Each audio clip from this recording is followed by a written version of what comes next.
우리 함께 보실 하나님 말씀은 신약성경 요한복음 11장 25절에서 26절까지 말씀입니다.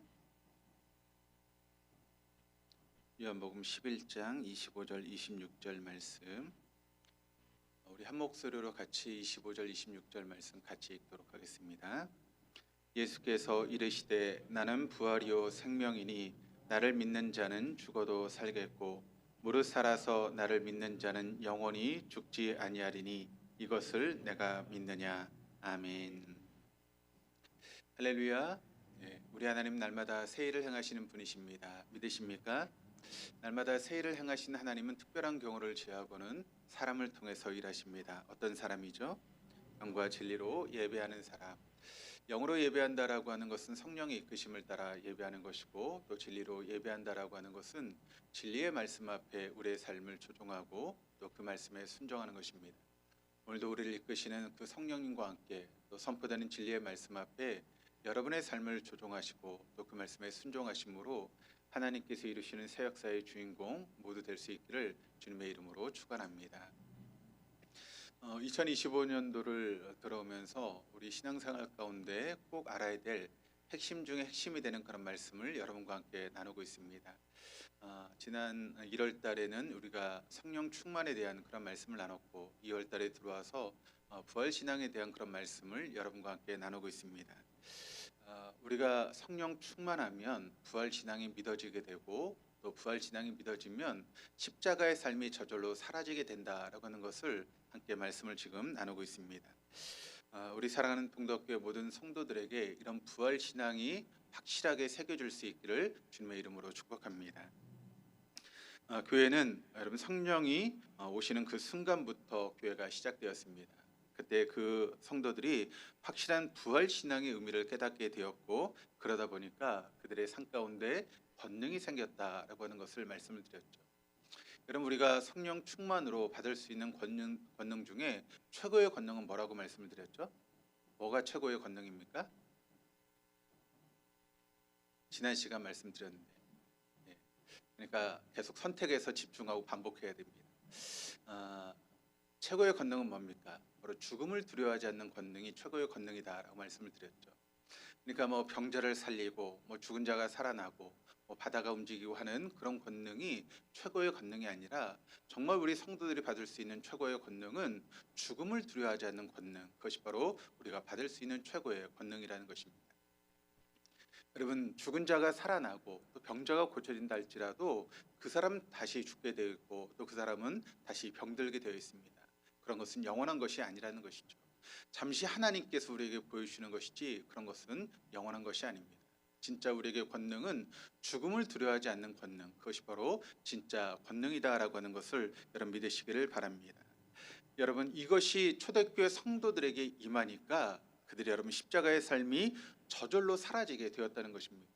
죽음이 두렵지 않은 이 십자가의 삶이 여러분 두렵겠습니까? 그렇지 않죠. 그러니까 저절로 십자가의 삶을 살아갈 수 있는 초대교회 성도들이 되었다라고 하는 것입니다. 그러니까 여러분, 우리 신앙에 있어 정말 중요한 것은 순서가 중요하다라고 하는 것을 말씀을 드렸습니다. 성령 충만하면 부활 신앙이 믿어지게 되고, 부활 신앙이 믿어지게 되면 십자가의 삶은 저절로 사라지게 된다는 것입니다. 그런데 우리가 성령 충만하지 않으면서 십자가의 삶을 살려고 하면 거기서부터 문제가 생기게 되는 것입니다. 능력이 임하지 않고 십자가의 삶을 살려고 하니까 괜히 어려움이 생기게 되고 또 신앙에서 멀어지는 그런 일들이 벌어지게 되는 것입니다. 그러므로 이 신앙생활은 순서가 중요합니다. 먼저 성령 충만, 그 다음에 부활 신앙이 믿어지고, 그럴 때 십자가의 삶이 저절로 사라지는 그런 삶을 우리가 살아갈 수 있게 된다는 것이죠. 이런 기본적인 전제에서 우리가 부활 신앙을 오늘 좀 정리하는 그런 시간을 가지려고 합니다. 네 가지를 우리가 알아야 되는데, 첫 번째는 성경이 말하는 부활 신앙이 무엇인가에 대해서 우리가 봐야 되고, 두 번째는 부활 신앙의 미래적인 의미를 우리가 보아야 되고, 세 번째는 부활 신앙의 현재적인 의미, 또 네 번째는 부활 신앙으로 살아간다라고 하는 것이 무엇인가에 대해서 우리가 바라봐야 됩니다. 첫 번째, 두 번째까지 말씀 우리가 지난 시간에 함께 말씀을 나눴고, 오늘은 세 번째와 네 번째 말씀을 함께 보려고 합니다. 이걸 함께 다루면서 오늘 함께 은혜를 받으려고 하는데, 지금 한국 교회가 굉장히 무기력해진 상태가 되었습니다. 숫자는 많고 세계적으로 큰 교회는 많이 있다고 하지만 실제 우리 한국 교회 성도들의 삶을 보면 능력을 잃어버린 그런 무기력한 삶을 살고 있다라고 하는데 우리가 부인할 수 없을 것입니다. 그렇다면 왜 그런 일들이 지금 벌어지고 있는 것일까요?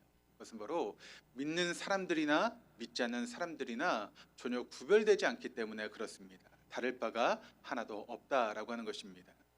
그러니까 자꾸 손가락질을 당하고 조롱을 당해도 우리가 한마디 대꾸하지 못하는 것입니다. 왜 그렇습니까? 그들이나 우리나 똑같은 삶을 살고 있으니 세상 사람들이 너가 우리하고 다른 게 뭐냐라고 손가락질할 때 우리가 내세울 수 있는 말이 없다라고 하는 것이죠. 근데 여러분, 초대교회 성도들도 그렇겠습니까? 그렇지 않았죠.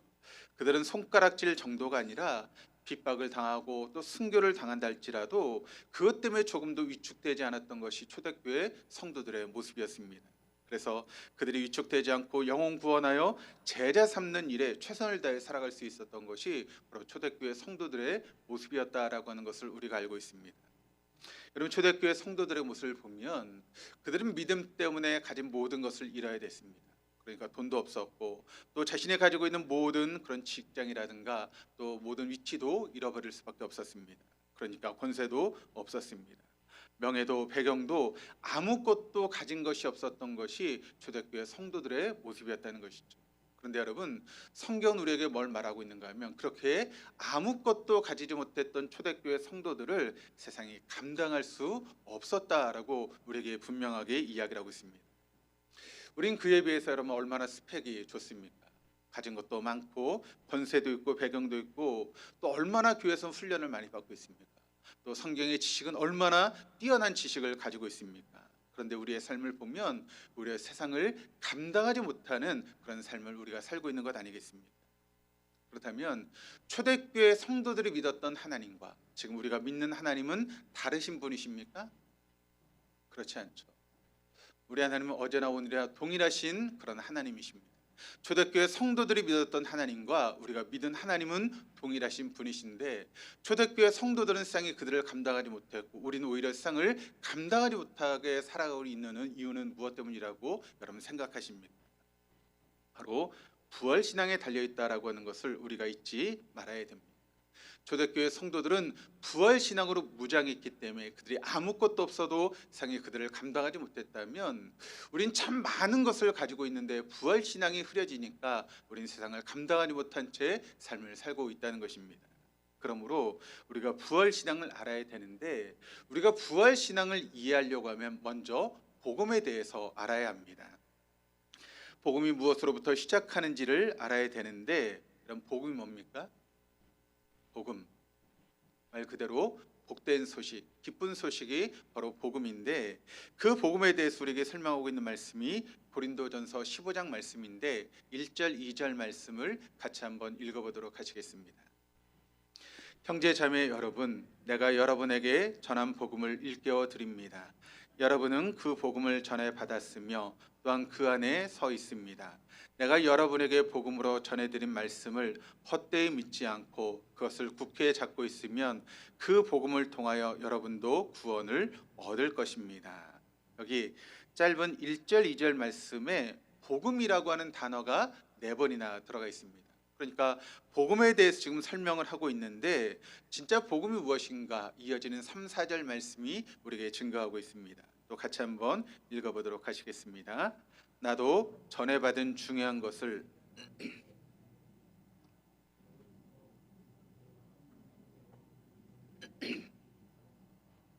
무덤에 묻히셨다는 것과 성경대로 사흘날에 살아나셨다는 것과 여기 중요한 말씀은 어떤 말씀인가 하면 성경대로라고 하는 그런 말씀입니다. 그러니까 이 성경대로 모든 일들이 이루어졌다라고 하는 것이죠. 그러니까 이 말씀을 종합해서 우리가 복음이라고 하는 것을 무엇인가를 보게 되면 성경대로 그리스도께서 죽으셨다는 것과 또 장사 지낸 바 되었다는 것과 또 성경대로 사흘날에 다시 살아나셨다라고 하는 것이 바로 복음이다라고 하는 것을 우리가 알 수 있게 되는 것이죠. 이것이 바로 복음의 핵심인데 또 고린도전서 15장 14절 말씀은 이렇게 증가합니다. 그리스도께서 살아나지 않으셨다면 우리의 선포도 헛되고 여러분의 믿음도 헛될 것입니다. 여기 헛되다라고 하는 이 단어가 헬라어로 케노스라고 하는 그런 단어가 쓰이고 있는데, 이 케노스라고 하는 단어의 의미를 보면 어떤 의미를 가지고 있는가 하면 텅 빈, 내용이 없는 공원이라고 하는 그런 의미를 가지고 있습니다. 이 말의 의미는 소리는 요란한데 알맹이가 없다라고 하는 그런 이야기죠. 그러니까 예수를 믿는데 요란하게 예수를 믿는 것 같은데 그 속에 있는 알맹이가 없는 그런 신앙생활을 하고 있다라고 하는 그런 의미가 되는 것입니다. 그런 신앙생활을 했던 사람이 누구인가 하면 바로 제자들이었습니다. 그래서 예수님께서 십자가에 달려 죽으실 때 그럼 제자들의 모습이 어떠했습니까? 죽음을 두려워하지 않고 예수님이 십자가에 그 동참하는 삶을 살았습니까? 그렇지 않죠. 그들의 신앙은 요란한 것 같은데 막상 예수님께서 십자가에 못 박히실 때 그들은 다 예수님 앞에 도망쳤습니다. 심지어 예수님을 저주하며 부인했던 것이 제자들의 모습이었다라고 하는 것을 알게 되죠. 그것이 바로 부활 신앙이 없는 신앙의 모습이다라고 하는 것을 우린 제자들의 모습을 통해서 발견하게 되는 것입니다. 그런데 초대교회 성령이 오시고 그들이 부활 신앙을 가지게 되었을 때 그들의 메시지가 확실하고 분명하고 단순해졌습니다. 바로 예수님의 부활에 대해 증거하게 되었다는 것이죠. 사도행전 28장까지의 말씀을 보시면 거기 이제 사도들의 메시지, 사도들이 했던 설교의 내용이 쭉 기록되어 있습니다. 그런데 그 설교가 긴 설교가 되었든 짧은 설교가 되었든 그 모든 설교의 초점은 하나입니다. 어떤 초점을 가지고 있을까요? 바로 너희가 십자가에 못 박은 그 예수를 하나님께서 다시 살려주셨다라고 하는 것이 바로 사도들이 전했던 메시지의 핵심이었다라고 하는 것을 우리가 알게 됩니다. 그렇습니다. 그들이 증거했던 그 메시지는 바로 이와 같은 메시지를 증거했다는 것입니다.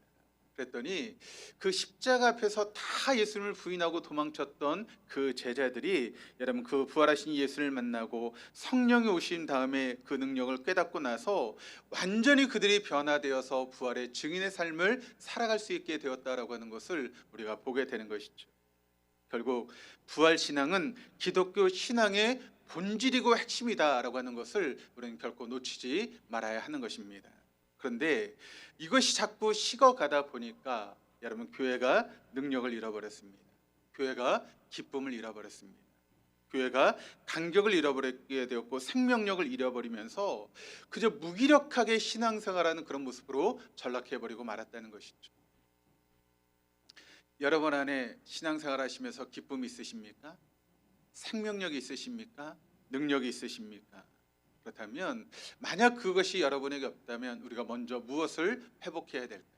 바로 부활 신앙을 회복해야 된다는 것입니다. 우리 안에 부활 신앙이 딱 중심을 잡고 자리를 잡게 되면 우리는 기쁨을 회복하게 될 것입니다. 예수를 믿는 간격을 회복하게 될 것입니다. 생명력을 회복하게 될 것이고 능력 있는 믿음의 삶을 우리가 얼마든지 살아낼 수 있다라고 하는 것을 여러분 믿으시기를 바랍니다. 레위기 23장 말씀이 절기장이다라고 하는 것을 말씀을 드렸죠. 거기에 여호와의 7대 절기가 나오고 있는데 세상의 모든 절기들을 보게 되면 사건이 있고 나서 그것을 기념하는 절기가 따라 나오게 되죠. 그래서 광복 1주년, 광복 2주년 그렇게 따라옵니다. 그런데 하나님의 절기는 조금 다르다는 것입니다. 사건이 있고 절기가 따라오는 것이 아니라 하나님께서 먼저 절기를 선포하시고 그 후에 사건이 따라오는 것이 바로 하나님의 절기입니다. 그리고 그 절기가 중요한 이유는 그 안에 하나님의 구원의 계획이 다 암호화되어 있고 프로그램에 되어 있다는 것입니다. 그리고 또 예수님의 공생의 그런 사역도 그 절기에 맞춰서 착착착착 이루어지고 맞춰져 가고 있다라고 하는 것을 보게 되는 것이죠. 그러니까 하나님께서 정하신 그 절기를 알게 되면 그 안에 우리가 예수님을 알게 되는 것이고 또 예수님을 알게 된다라고 하는 것은 우리의 삶이 어떻게 진행되어 갈 것이다라고 하는 것을 우리가 알 수 있게 된다는 것입니다. 예수님의 죽으심으로부터 시작해서 최후의 심판까지 하나님의 구원 계획이 지금 하나님의 계획을 따라서 착착착착 지금 이루어지고 있는데 바로 하나님의 구원의 계획 따라서 지금 이 세상이 지금 그렇게 구원의 계획 따라서 흘러가고 있다라고 하는 것을 여러분 믿으시기를 바랍니다. 우리가 보는 세상은 보이는 세상이 있고 보이지 않는 세상이 있다라고 말씀을 드렸습니다. 보이는 세상은 우리가 살고 있는 이 세상이고 보이지 않는 세상은 하나님께서 이루실 영원한 하나님 나라, 그 세상인데, 여러분 우리가 보고 있는 이 세상은 보이지 않는 세상의 그림자와 모형에 지나지 않는다라고 말씀을 드렸죠. 진짜 실체는 무엇인가 하면 보이지 않는 하나님 나라가 진짜 실체다라고 하는 것을 말씀을 드렸습니다. 그리고 그 하나님 나라에서 이루어지고 있는 그런 놀라운 역사들이 지금 이 땅에서 척척척척 지금 진행되고 있다라고 하는 것을 보게 되는데, 그 모든 것들이 어디에 담겨 있는가 하면 바로 여호와의 절기 속에 담겨져 있다는 것입니다. 특별히 우리가 부활 신앙에 대해서 관련돼서 유교절, 또 무교절, 또 초실절에 대해서 함께 말씀을 나눴는데, 그 초실절이 가장 중요하다라고 말씀을 드렸죠. 초실절이라고 하는 것은 처음 익은 열매, 그런 의미를 가지고 있습니다. 이스라엘의 가장 처음 보리 수확을 하는 곳이 어디라고 말씀을 드렸죠? 게네살의 평화라고 말씀을 드렸습니다. 왜 게네살의 평화가 북쪽에 있는데 남쪽보다 먼저 보리 수확을 하는가? 그 이유가 뭐라고 말씀을 드렸습니까? 그 땅은 뭐로 이루어졌다고요?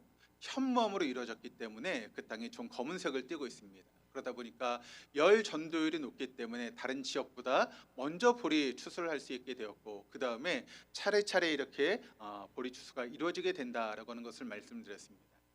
그것이 영적인 의미가 있다라고 말씀을 드렸죠. 먼저 주님께서 잠자는 자들의 첫 부활의 열매가 되셨고, 주님께서 재림하신 그 순간 모든 성도들이 시간적으로 다 차례차례 부활에 이르게 된다라고 하는 것을 상징하고 있는 것이 바로 초실절의 의미다라고 말씀을 드렸습니다. 그런 점에서 첫 열매로 부활하신 예수님은 그리스도 안에서 죽은 모든 자들이 예수님의 재림과 함께 부활에 참여하게 된다라고 하는 것을 초실절의 절기를 통해서 우리는 깨닫게 되는 것입니다. 그런데 여러분, 우리가 죽으면 어떻게 된다고 했습니까? 바로 천국을 가든 지옥을 간다고 그랬습니까? 그게 아니다라고 말씀을 드렸죠. 우리 믿는 성도들이 죽으면 어디를 갑니까? 낙원에 이르게 된다. 파라데이소스. 그러다가 주님께서 재림하실 때 영원한 천국에 올라가게 된다라고 하는 것을 말씀을 드렸죠. 이것을 확실하게 믿는 것이 중요하다라고 말씀을 드렸습니다. 그런데 이것이 부활 신앙의 미래적인 의미다라고 하는 것을 지난 시간 함께 말씀을 드렸습니다. 그러니까 앞에 나눴던 말씀을 좀 요약해서 여러분과 말씀을 드렸고, 오늘은 이 부활 신앙의 현재적인 의미에 대해서 여러분과 함께 말씀을 나누면서 부활 신앙이 무엇인가를 함께 살펴보려고 하는데, 오늘 봉독했던 말씀을 다시 같이 한번 읽어보시겠습니다. 예수께서 이르시되 나는 부활이요 생명이니 나를 믿는 자는 죽어도 살겠고 무릇 살아서 나를 믿는 자는 영원히 죽지 아니하리니 이것을 내가 믿느냐. 부활절이 되면 끊임없이 나오는 말씀입니다. 그런데 동시에 참 믿기 어려운 말씀 중에 하나가 오늘 본문의 말씀이 아닐까 싶습니다. 왜 부활절이 되면 우리가 이 말씀을 함께 나누는데 왜 이 말씀이 잘 믿어지지 않는 것일까요? 여러분, 그 이유가 무엇 때문에 그렇습니까?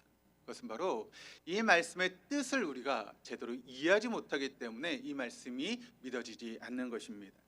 뜻을 모르니 자꾸 이 말씀이 헷갈리게 되는 것이죠. 그러므로 이것이 어떤 뜻을 가지고 있는지를 아는 것이 우리에게 중요한데, 두 가지만 풀면 이 말씀의 의미를 우리가 받아들일 수 있게 됩니다. 그것이 무엇인가 하면, 하나는 성경이 말하는 죽음이라고 하는 것이 무엇인가를 우리가 먼저 알아야 되고, 또 두 번째는 성경이 말하는 산다라고 하는 것이 무엇인가를 알게 될 때 요한복음 11장 25절에서 26절 말씀이 우리가 이해할 수 있게 된다는 것입니다. 첫 번째, 성경이 말하는 죽음이라고 하는 것이 여러분 무엇일까요? 전에도 말씀을 드렸는데 성경이 말하는 죽음은 뭐라고요? 분리라고 하는 것을 말씀을 드렸습니다. 성경에서 말하는 죽음이라고 하는 것은 분리를 의미합니다. 그런데 그 분리가 몇 단계로 우리에게 온다라고 말씀을 드렸습니까? 세 단계를 통해서 우리에게 오는 것이 성경에서 말하는 죽음이다라고 하는 것을 말씀을 드렸습니다. 첫 번째 분리는 여러분 어떤 분리일까요? 뭐와의 분리입니까? 하나님과의 분리가 바로 성경이 말하는 죽음이라는 것입니다. 여러분, 인간을 하나님께서 창조하실 때 여러분 인간이 죽을 존재로 만들어졌습니까? 영원히 살 존재로 만들어졌습니까? 영원히 살아가는 존재로 만들어졌죠. 그런데 뭐가 우리에게 찾아오면서 우리가 죽는 존재가 되었습니까? 죄가 우리에게 찾아오면서 우리가 죽을 수밖에 없는 존재가 되었고, 그래서 하나님이 인간을 위해서 만들어 놓으셨던 에덴 동산에서 우리는 어떻게 됐습니까?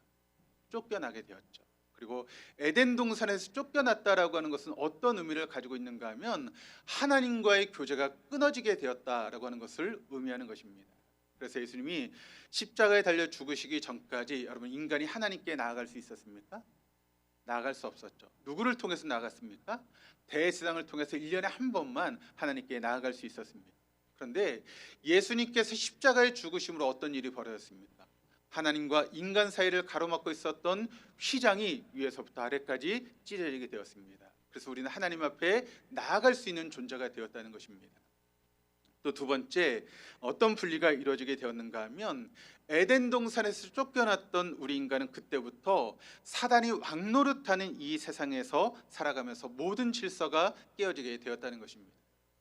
하나님께서 인간을 창조하실 때 영혼, 육으로 창조하셨는데 그 모든 것들이 질서 안에서 이루어지게 만들어 놓으셨다는 것입니다. 그런데 사단이 이끌어가는 이 세상 속에서 영혼, 육의 그런 모든 질서가 깨어지기 시작했죠. 그러면서 도무지 여러분 영이 우리의 혼을 다스리지 못하고 혼이 육을 다스리지 못하면서 육이 혼의 말을 듣지 않고 혼은 병들어가는 그런 일들이 벌어지기 시작하는 것입니다. 이것이 바로 두 번째 분리입니다.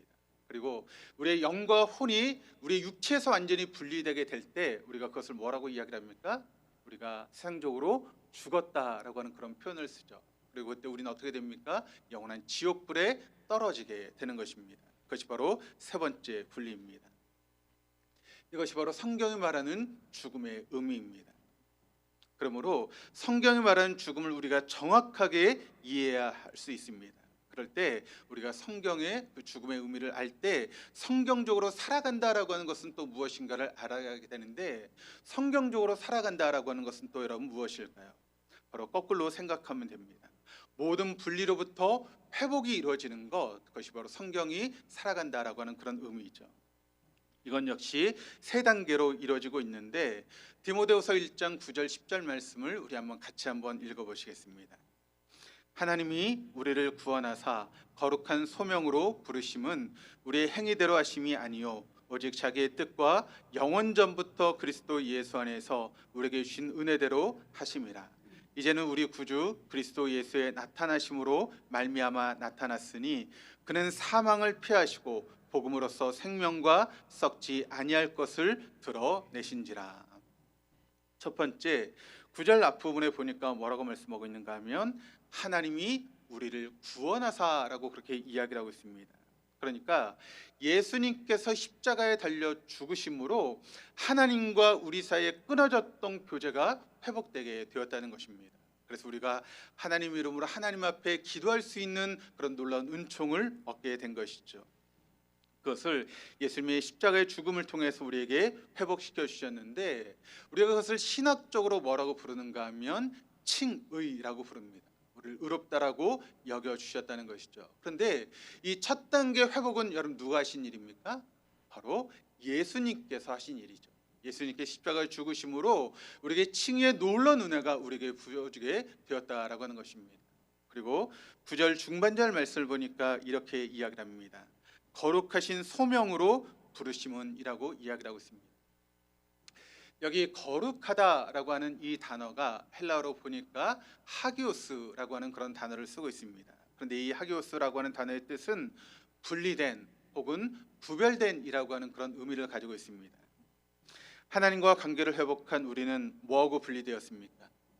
우리를 진리를 끌고 다녔던 사단의 권세, 사단의 종노릇하던 우리가 그 사단의 권세로부터 분리되는 그런 놀라운 은혜가 우리에게 주어지게 되었다는 것이죠. 그래서 우리는 이 땅에서 구별된 거룩한 삶을 살아갈 수 있는 그런 존재로 우리가 하나님 앞에 부름을 받게 되었다는 것이죠. 이것을 신학적인 용어로 이야기를 하면 뭐라고 이야기할 수 있는가 하면 이것을 성화라고 부릅니다. 그런데 이 성화는 누가 이루시는 것인가 하면 바로 성령께서 이루시는 역사다라고 하는 것을 보게 됩니다. 그리고 세 번째는 10절 하반절 말씀을 보니까 이렇게 증거합니다. 그는 사망을 피하시고 복음으로써 생명과 썩지 아니할 것을 드러내신지라. 죄로 인해서 우리가 죽으면 영원한 지옥불에 떨어질 우리를 예수님의 십자가 은혜로 우리를 구원해 주셔서 영원히 썩지 아니할 하나님 나라, 우리가 천국에서 삶을 살아가게 됩니다. 그래서 장차 우리는 영원한 하나님 나라에서 거하면서 영원히 죽지 않는 그런 삶을 살아가게 되는데, 그것을 신학적으로 뭐라고 부르는가 하면 영화라고 그렇게 부르고 있는 것이죠. 그런데 이 모든 것은 하나님께서 이루시는 일인데, 이 세 번째 회복은 하나님께서 이루어 주시는 것입니다. 그러니까 셋째 사망에서 우리를 건져 주신다는 것이죠. 1단계는 우리가 예수를 믿음으로 이미 우리에게 주어졌습니다. 그리고 3단계는 이제 하나님께서 우리에게 앞으로 주실 것입니다. 이건 확실한 그런 것이죠. 근데 문제는 우리가 이 땅에 생명을 가지고 살아가는 이 세상의 삶 가운데 우리가 성화의 삶을 살아갈 수 있어야 된다는 것이죠. 갈라디아서 2장 20절 말씀을 같이 한번 읽어보시겠습니다. 내가 그리스도와 함께 십자가에 못 박혔나니 그런즉 이제는 내가 사는 것이 아니요 오직 내 안에 그리스도께서 사시는 것이라. 이제 내가 육체 가운데 사는 것은 나를 사랑하사 나를 위하여 자기 자신을 버리신 하나님의 아들을 믿는 믿음 안에서 사는 것이라. 그렇습니다. 이제 나는 그리스도와 함께 십자가에 못 박히게 되었습니다. 그리고 이제 내가 사는 것이 아니라 나를 위해서 십자가에 못 박힌, 그리고 내 안에 계시는 예수님께서 살아가시는 것입니다. 그렇습니다. 성경은 이것을 가르쳐서 바로 부활신앙이다라고 그렇게 말씀하고 있는 것이죠. 복잡하지 않습니다. 옛사람이 죽고 내 안에 그리스도께서 사신다. 이제 내가 사는 것은 나를 위해서 자기의 몸을 내어주신 그리스도 예수 안에 있는 그 믿음 안에서 살아가는 것, 이것이 바로 부활신앙이다라고 하는 것을 우리가 잊지 말아야 됩니다. 이런 전 이해를 가지고 오늘 본문의 말씀을 다시 한번 보시면 같이 한번 읽어보시겠습니다. 예수께서 이르시되 나는 부활이요 생명이니 나를 믿는 자는 죽어도 살겠고 무릇 살아서 나를 믿는 자는 영원히 죽지 아니하리니 이것을 내가 믿느냐. 자, 주님께서 나는 부활이요 생명이다라고 말씀하고 있습니다. 그러면서 나를 믿는 자는 죽어도, 그러니까 우리가 그 죄를 통해서 우리의 삶 가운데 분리가 찾아왔습니다. 그런데 그 분리가 이루어졌다 할지라도 우리가 주를 믿으면 우리의 삶 가운데 회복의 역사가 이루어지게 된다라고 말씀하고 있는 것이죠. 그럼 이게 이해가 되십니까?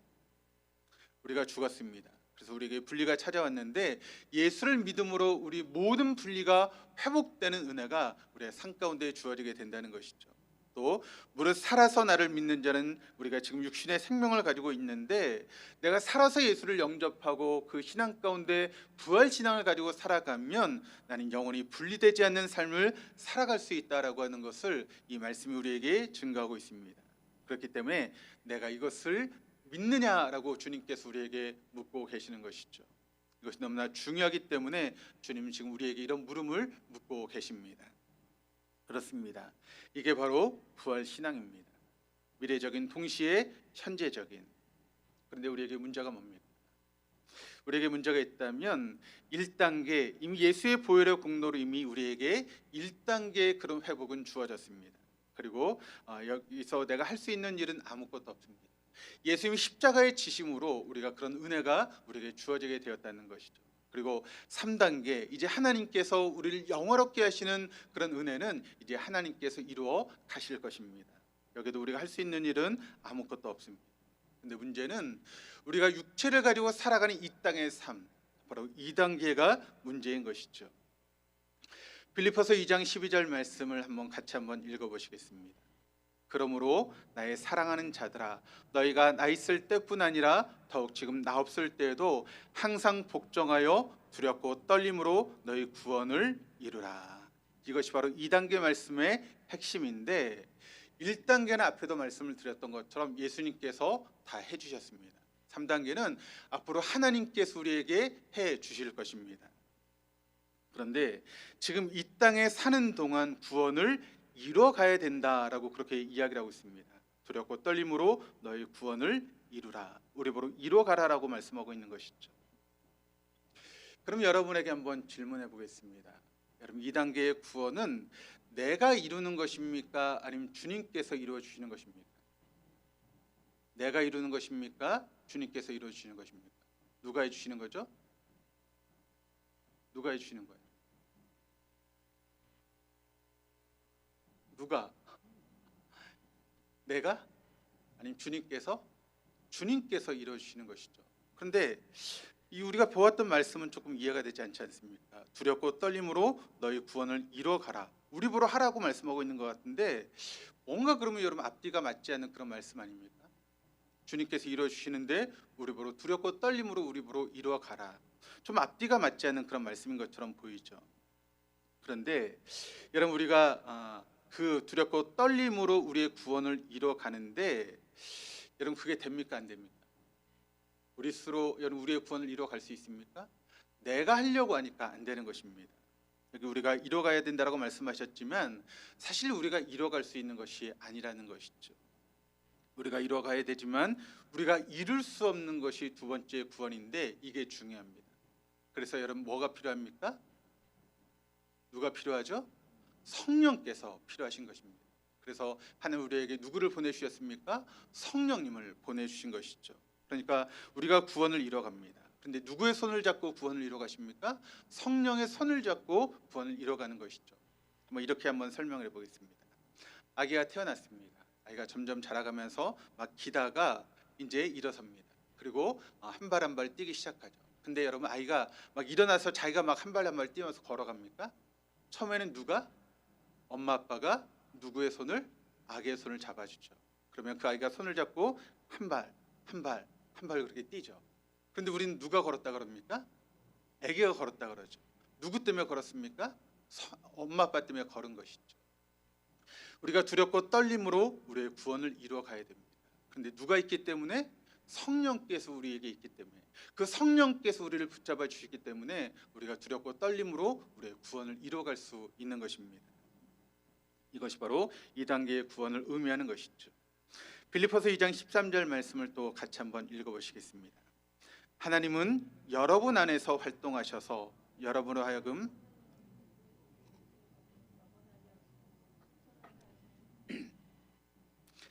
우리가 구원을 받았다라고 하는 것은 어떤 이야기인가 하면 우리를 위해서 십자가에 달려 죽으신 그 예수님을 우리가 받아들이는 것을 의미하는 것이죠. 그런데 예수님께서 우리 안에 오실 때 예수님만 들어오신다고 말씀을 드렸습니까?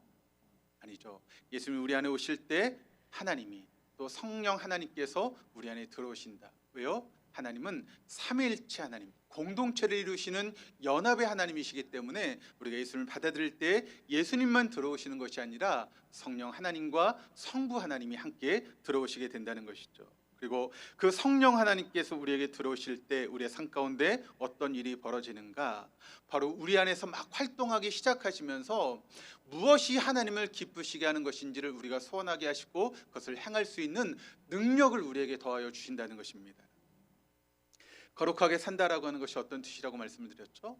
구별된이라고 하는 그런 의미라고 말씀을 드렸습니다. 그래서 우리에게 사단이 모든 것을 우리 안에 있는 사단의 모든 것을 정리하게 하시고 이제는 주님께서 우리 안에 활동하기 시작하면서 내 혼이 하나님을 기쁘시게 할 것을 소원하는 그런 삶을 우리가 살아가게 된다는 것입니다.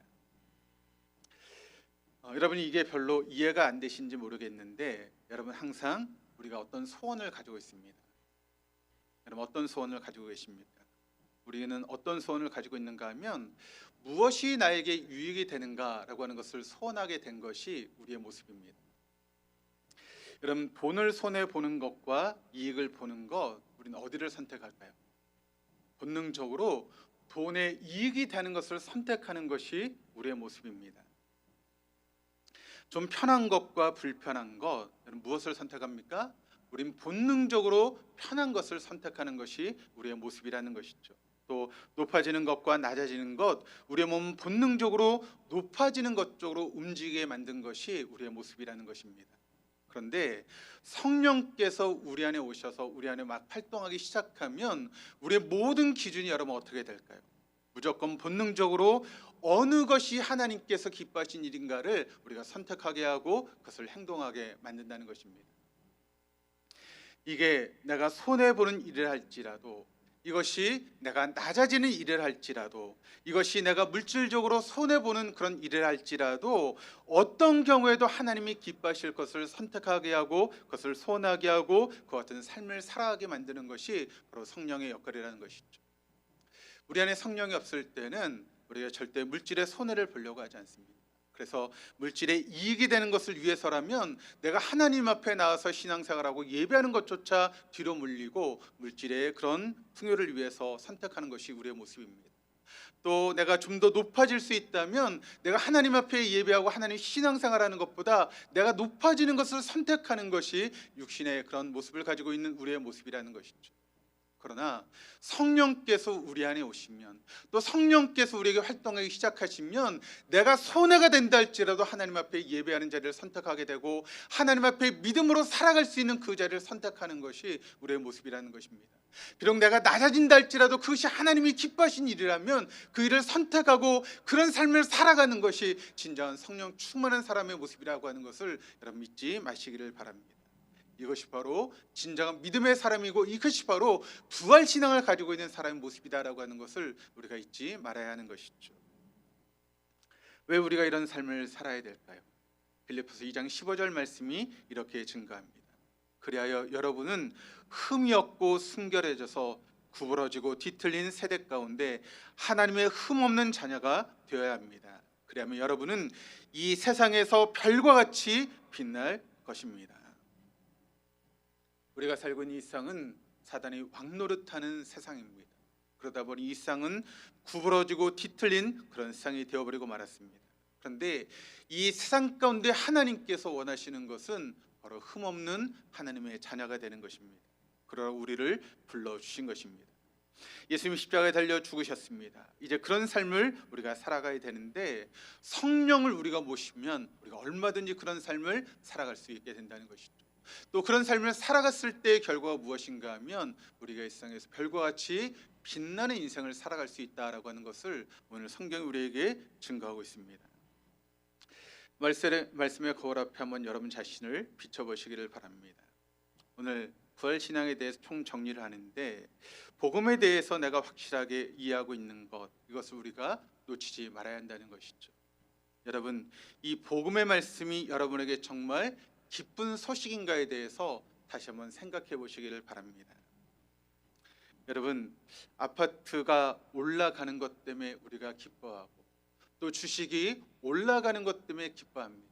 우리 자녀들이 좋은 대학에 합격하고 좋은 직장을 얻는 것 때문에 우리가 기뻐하지 않습니다. 그런데 여러분, 그것은 영원한 것이 아니다라고 말씀을 드립니다. 올라간 것은 떨어지게 되어 있습니다. 아파트 값도 주식도 마찬가지입니다. 우리의 자녀가 좋은 대학에 들어가고 좋은 직장을 가졌다는 것 때문에 기뻐하지만 우리가 그것 때문에 망할 수도 있다라고 하는 것을 여러분 잊지 마시기를 바랍니다. 그게 영원한 것이 아니기 때문에 그런 것이죠. 그러나 내가 예수 그리스도의 보혈의 공로로 구원받았다는 이 사실, 예수님이 십자가에 달려 죽으심으로 그분이 다시 살아나심으로 나는 이 세상에서 부활신앙을 가지고 흔들림 없이 살아갈 수 있다는 이 사실, 그것보다 더 기쁜 소식이 어디 있겠습니까? 왜냐하면 그것은 영원한 것이기 때문에 그렇습니다.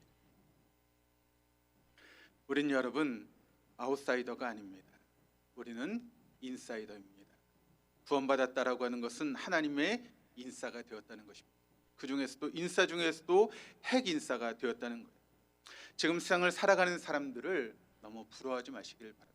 그 사람들이 뭐 아파트를 사고 뭐 연봉이 얼마고 어떤 학교에 들어가고 어떤 직장을 가지고 있다, 그것 때문에 여러분 부러워하지 마시기를 바랍니다.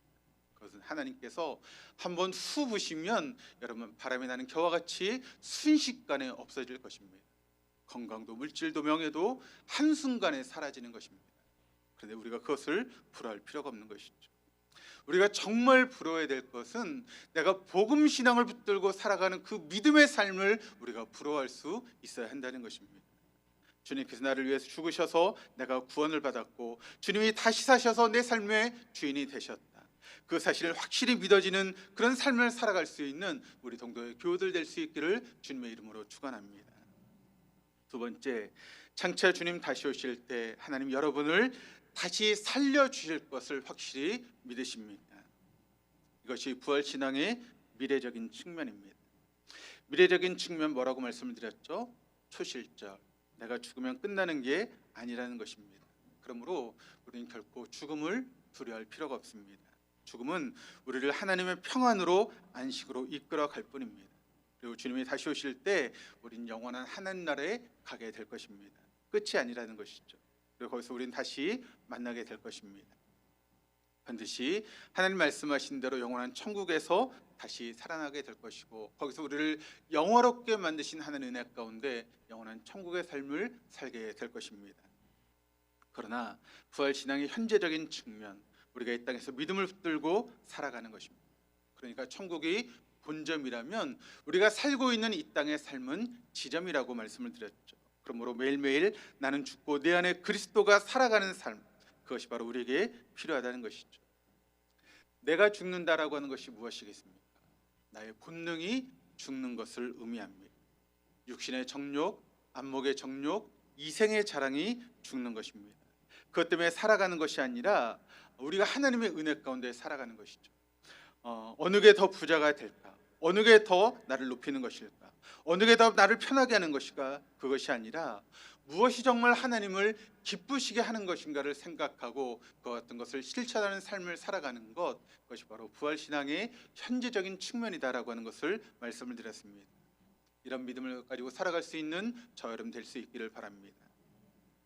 그런 사람은 오늘 하루하루의 삶이 달라져야 됩니다. 매일매일의 삶이 어떤 삶이 되어야 됩니까?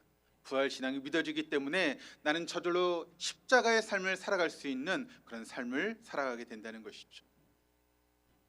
내가 죽음으로 누가 살아날 수만 있다면, 내가 죽음으로 누구를 살릴 수 있다면 언제나 우리는 그 길을 선택할 수 있어야 되는 것입니다. 내가 이걸 투자했는데 여러분, 그것이 배 이상으로 우리에게 돌아올 수 있다면 거기에 투자하지 않는 사람이 어디 있겠습니까? 아마 우리가 가지고 있는 재산을 다 바꿔서라도 그 일에 투자하지 않겠습니까? 그러면 여러분 한번 생각해 보시기를 바랍니다. 내가 하나님을 위해서 쓰면 하나님께서 내 삶을 책임지신다 믿으십니까? 내가 죽으면 하나님께서 나를 살려주신다 믿으십니까? 내가 손해보면 하나님께서 배로 나를 갚아주신다, 여러분 그것을 믿으십니까? 그것을 믿을 수 있기를 바랍니다. 그 믿음을 가지고 살아가는 사람들이 부활신앙을 가지고 살아가는 사람들입니다. 그럴 때 우리는 종이 우리의 삶의 자리에서 십자가의 삶을 살아갈 수 있게 되는 것이죠. 그리고 우리가 십자가의 삶을 살아가면 거기에 사람들이 모여들 것입니다. 나도 예수를 믿고 싶다고, 나도 예수를 정말 만나고 싶다라고 사람들이 모여들게 될 것입니다. 이런 삶을 어떻게 살아갈 수 있습니까? 우리가 성령을 초청합니다. 성령이 우리 안에 오시면 얼마든지 이런 삶을 살아갈 수 있다라고 하는 것을 믿으시기를 바랍니다. 저는 우리 동덕의 모든 교우들이 이런 삶을 살아갈 수 있기를 주님의 이름으로 축복합니다.